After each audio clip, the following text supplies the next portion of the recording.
첫 번째 가볼까요? 네가 제일 잘났냐? 얼마 전 일주기를 맞은 MBC 기상캐스터 고 오요한나 씨, 이 생전 회사 선배와 나눴던 대화 녹취가 공개됐습니다. 잠깐 들어보시죠. 야, 너가 여기서 제일 잘났냐? 내가 네 아랫사람이야? 안나 너 왜 이렇게 잘났어? 뭐야? 선배가 네 친구냐고. 아니죠. 너 나랑 지금 전화로 말싸움할래? 너 나한테 죄송했어? 여기 사람들이 질이 좀 안 좋아. 미친놈이 하는 사람 같아. 마음에 잘못 걸리는 거야. 친구들이 할 때 진짜 정말 잘 맞춰줘야지. 사람 같으면 당연하게 잘 오네. 들어오자마자 소리를 버럭 지르잖아요. 뭐 하는 거야? 네가 유퀴즈 나가고 무슨 일 할 수 있어? 이러시길래. 자, 이런 내용의 압박이 있었다는 거는 당시에 알려진 바가 있었는데 녹취가 나온 건 처음인 것 같아요. 네, 맞습니다. 바로 그제 MBC 기상캐스터 고 오요한나 씨의 사망 1주기를 맞아 BBC 뉴스 코리아 유튜브 채널에 영상이 올라왔는데요. 그 이후에 논란이 커지고 있습니다. 방금 들으신 녹취, 고 오요한나 씨가 생전에 겪은 직장 내 괴롭힘이 담긴 녹취록이 영상에 포함이 됐는데요. 유족이 공개한 이 녹취록엔 한 기상캐스터 선배가 고인에게 네가 그렇게 잘났냐, 지금 말싸움 하자는 거냐며 고인을 몰아붙이는 상황이 그대로 담겨 있었습니다. 힘들었던 고인은 어머니에게 내가 그렇게 최악이냐, 내게 건방지다고 한다, 모든 걸 내 탓으로 돌린다며 눈물로 전화통화를 하기도 했는데요. 고인의 어머니는 결정타는 유퀴즈 온 더 블럭 출연이었다며 고인이 유퀴즈에 출연한 상황에서 다시 선배와 주고받은 메시지도 함께 공개했습니다. 이 메시지에는 고인의 선배가 말도 없이 유퀴즈는 어떻게 나간 거냐, 옹호 불가다, 왜 그러냐, 고 오요한나 씨를 다그치는 듯한 내용이 담겨 있었습니다.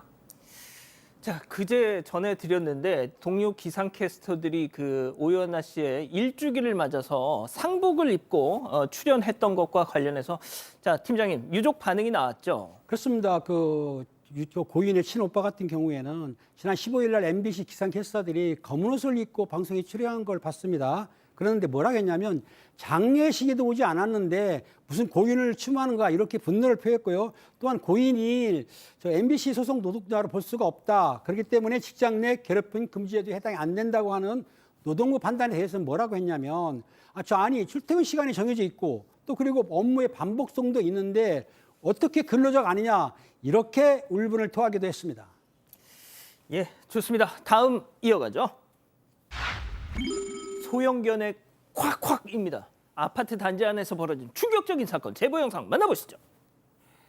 자, 목줄도 없이 마구 뛰어다니는 강아지 2마리. 자, 한 여성이 인도를 바로 걷고 있는 그때 와다다다 뛰어와서 콱 번갈아 가면서 다리를 또 그냥 콱 무는데요. 당황한 여성 멈춰서서 다리를 어머 아파 하면서 자 그때 또 따라서 콱 또 와서 콱 그제야 정자에 있던 견주가 스르르르 지금 다가와서요.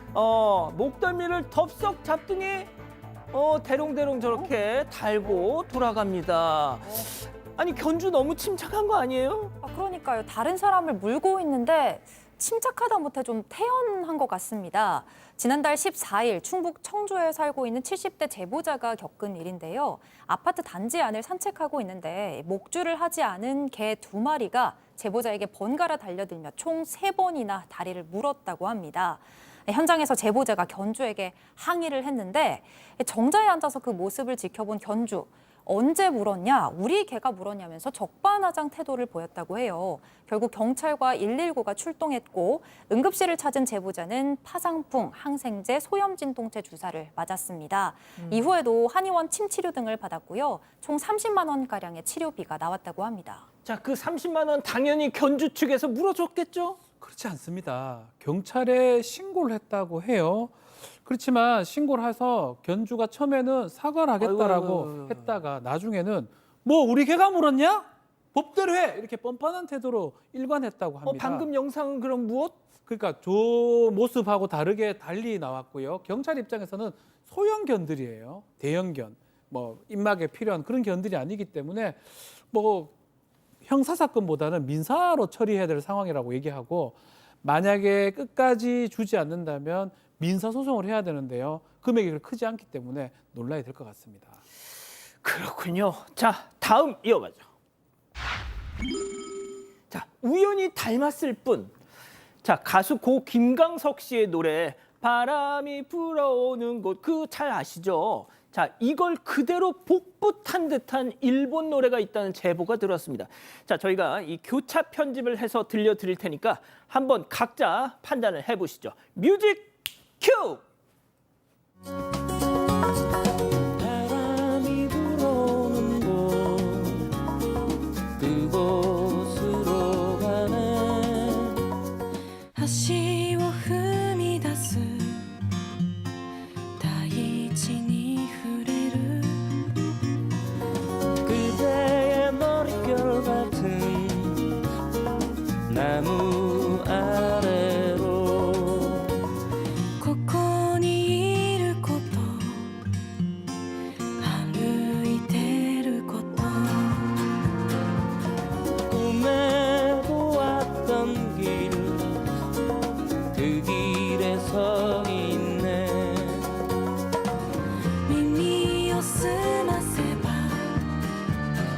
景色は色づいてく声を聞かせて 자, 일본에서 주목받고 있는 신인 인디밴드 슈퍼 토산부라는 밴드의 노래 산뽀인데요.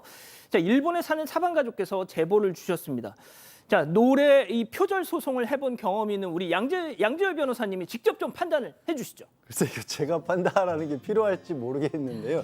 일반적으로 표절이라고 하는 건 윤리적이나 도덕적인 문제인 거고 이 정도면 그러니까 저작권 침해 문제가 될 것 같아요. 저작권? 예, 민사나 형사의 불법성을 다퉈야 될 정도의 상황인 거고요.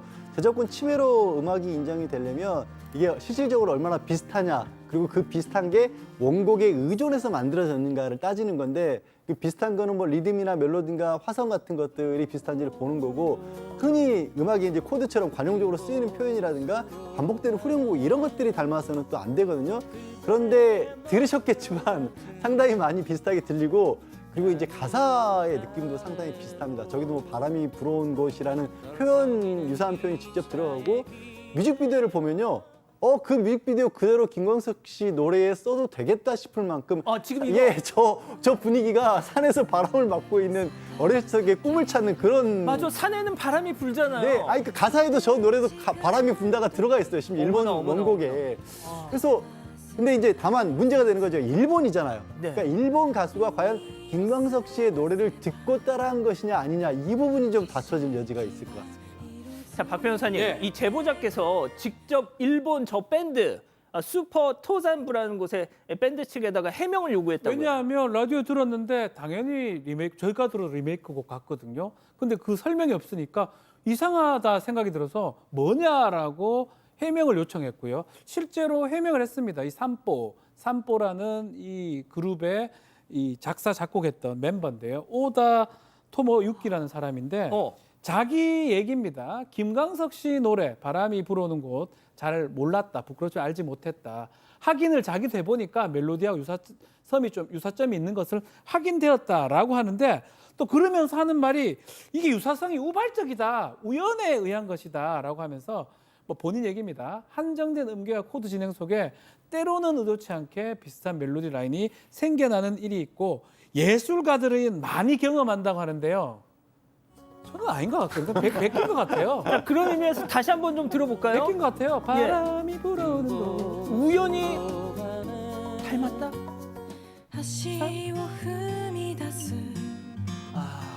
大地に 그래서 지금 사실 이제 우리 민사소송 같은 경우에는요 의식적으로 베꼈는지 안 베꼈는지 알 수가 없잖아요. 그래서 정말로 저 노래를 들었을 만한 가능성이 있는지 없는지 그러니까 얼마만큼이나 원곡이 많이 재생이 됐었고 그거에 노출이 됐다라고 보여진다라면 무의식적으로 베꼈다고 할지라도 이 책임을 묻는 그런 판례도 있습니다. 근데 일본이라고는 하지만 김광석 씨 노래가 94년도에 나왔잖아요. 예. 30년이나 됐고 그렇죠. 워낙 대중음악적으로 유명한 음악이었기 때문에 저 지금 일본의 뮤지션이 자기는 몰라도 한 번쯤 들었는데 그냥 생각났을 수도 있어요, 사실은. 그래서 아마 만약에 가정임단 소송을 한다면 저 노래가 일본 라디오에서 한번 방영이 몇 번이나 방영이 있는지 혹은 저 인디밴드의 저 뮤지션이 한국에 왔을 때 저것을 들었을 수 있는지 이런 것들을 좀 따져지게 될 겁니다. 그렇군요. 알겠습니다. 자, 마지막 사연으로 가보죠. 택배 기사의 승강기? 자, 집단 지성의 판단을 받아보고 싶으시다면서 제보해 주신 사연 들어보시죠. 안녕하세요. 저는 평범한 30대 여성입니다. 얼마 전 급하게 외출을 하러 아파트 엘리베이터를 잡았는데 마침 택배 기사님이 배달을 하러 딱 올라온 겁니다. 기사님은 캐리어를 엘리베이터 문에 걸쳐놓더니 저를 휙 지나쳐갔고 저는 별 생각 없이 캐리어를 밀어낸 뒤 엘리베이터를 탔습니다. 타고 보니 저희 집이 22층인데 26층 버튼이 눌려 있더라고요. 기사님이 눌러놨구나 하고 26층에 올라갔다가 다시 22층에서 멈췄는데요. 문이 열리자 기사님께서 저를 째려보면서 왜 내 캐리어에 손을 댔냐는 겁니다. 저도 황당해서 빈 캐리어인 줄 알고 그랬다. 기사님 전용 승강기도 아닌데 왜 그러냐고 따졌는데요. 기사님은 아니 내리면서 잠깐만이라고 했는데 무시를 하고 갔다며 저를 마구 쏘아대더라고요. 저는 그런 말을 정말 못 들었거든요. 그 후 1층에 내린 뒤에도 기사님은 제 등 뒤로 갖은 욕설과 폭언을 하더니 택배 배송을 마치고 트럭으로 이동할 때까지 제게 소리를 지르시더라고요. 택배 기사님들 바쁘신 건 알지만 이게 이 정도로 화를 낼 일인가요? 자, 기다리고 기다리셨던 부차 핸즈업 타임 6천여 분의 우리 가족 여러분들 채팅창에 OX로 함께 참여해 보시죠. 먼저 사연자입니다. 아니 아저씨가 엘리베이터 전세 냈어요? 엘베 관리비 내는 건 아저씨가 아니라 우리예요. 하나밖에 없는 엘베 캐리어로 딱 고정시켜 놓고 가면 고장나. 그거 고치려면 그것도 관리비에서 나가. 그리고 내가 아저씨 올 때까지 기다려야 돼? 왜 기다려? 우리 집 택배 배달하는 것도 아닌데 별꼴이야 정말 동그라미. 제 얘기가 너무 설득력이 있었나 봐요. 다음 택배 기사입니다. 이 여자 말하는 것 좀 봐. 아니 내가 잠깐 기다려달라고 했어 안 했어? 들었으면서 왜 못 들은 척이야? 그거 얼마나 걸린다고? 20초도 안 돼요. 당신은 택배 안 시켜? 당신 택배 아니니까 남을 나라야? 왜 이렇게 사람이 이기적이야? 그리고 남의 물건 왜 함부로 손대? 나 이거 재물손괴로 고소할 거야 X. 자 팀장님. 그렇습니다. 택배 기사분이 바쁘고 힘든 건 알지만은 그렇다 하더라도 그 뭐 잠시 기다리라는 걸 못 들을 수도 있거든요. 그런데 그걸 가지고 욕설을 하고 폭언했다고 한다면 택배 기사님 여러 사람 앞에서 욕했다 하면 뭐 모욕죄가 되지만 여러 사람이 없으면 모욕죄는 모르더라도 아마 욕설을 반복을 하면 폭행죄로 우리가 이끌어낼 수도 있고 또 그리고 저 욕설을 하고 폭언한 데서 피해자 저 여성분이 아마 위협을 느꼈다 그러면은 협박죄로도 가능하기 때문에 택배 기사님이 잘못하신 거기 때문에 사과를 받으세요. 박 변호사님. 자, 뭐 사실은 이런 경험들이 좀 있습니다. 있죠. 어느 날 갔는데 너무 안 내려와요. 그리고 계속 한 층씩 올라가는 그런 경우도 있고. 그러니까 다들 이해하지 않습니까? 택배 기사님들 다들 고생하고 있고 그 상황상으로는 사실은 뭐 그럴 수 있는데 지금 좀 전에 얘기했던 것처럼 욕설을 해서는 안 됩니다. 그렇다고 하더라도 욕설에다가 소리 지르고 반복하는 모습 택배 기사님도 어쩌면 더 잘못한 거거든요. 그게 선을 넘어간 거지. 뭐 그 전까지는 뭐 둘 다 비슷비슷했는데 욕설함으로써 택배 기사님 잘못. 네. 양 변호사님 대부분의 택배 기사님들은 솔직히 저런 상황에서 입주민들 눈치를 더 많이 보시죠. 그렇죠. 그래서 사실은 양 앵커가 좀 너무 독하게 이 제보자분을 맞습니다. 표현을 해서 제가 워낙 극단적이어서. 저도 좀 이게 제보자 편을 들어야 되나 약간 망설여지긴 했는데 마찬가지로 저도 저 박 변호사 의견이랑 같게 사실 처음 부분은 오히려 처음에는 제보자분이 실수를 좀 하셨어요. 그러니까 주의 깊게 살피셨으면 평상시에 왜 이게 여기 있는지 좀 아실 수 있는 분위기였잖아요. 택배기사분이 내렸기 때문에. 그래서 거기까지는 만약에 거기서 끝났으면 저는 오히려 택배기사분 편들어드렸을 것 같아요. 근데 거기서 욕설을 하시고 화를 내는 건 이제 그 기사분이 잘못하신 거죠. 저희들 다 대한민국에서 택배도 안 보는 사람이 어디 있습니까? 그럼요. 다 항상 고마워하는데 무슨 일이 있었는지 모르겠지만 그렇게까지 하시는 건 좀 지나쳤죠. 예, 날이 더워서 좀 짜증이 나셨던 것 같아요. 네, 맞습니다. 저도 비슷한 입장이고요. 우리 가족 여러분들께서는 염경희님께서는 힘들게 배송하는데 잠깐 기다려주는 배려도 있었으면 한다고 말씀 주셨는데 오복장님 같은 대부분의 분들이 이번 건은 택배 아저씨 잘못이라고 본다고 말씀 주셨고요.